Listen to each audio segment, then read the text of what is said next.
Tila kinumpirma ng isang source na lilipat na rin sa ABS-CBN ng isa pang kapuso actress. Ang kapuso actress na nachichikang lilipat na sa ABS-CBN ay talagang may katatapos lang na serye sa 7. May offer siya mula sa Kapamilya Network pero hindi pa naman daw sinasagot yon ng actress at ng kanyang management team. Matapos nga ang pag-negotiate ng Kapuso Network at ang management team ni actress sa posibleng renewal ng nasabing exclusive contract sa gagawing proyekto sa Kapamilya Network. Trending din sa TikTok matapos na mag-post ang aktres kasama ang ilang kapamilya star. Nahula ng fans ay may gagawin na serye o proyekto sa Kapamilya Network.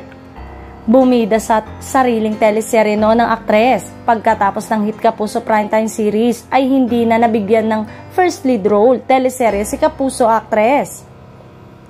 Sigaw ng mga fans, panahon na para naman umano ang bigyan ng chance ng GMA Network sa isang lead teleserye, kung hindi ay baka tuluyan na itong lumipat ng ibang network.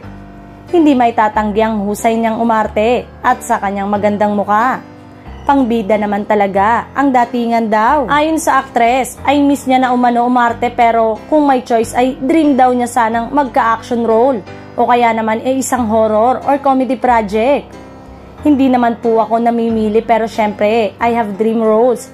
Di na gusto ko rin ma-experience, which is action nga.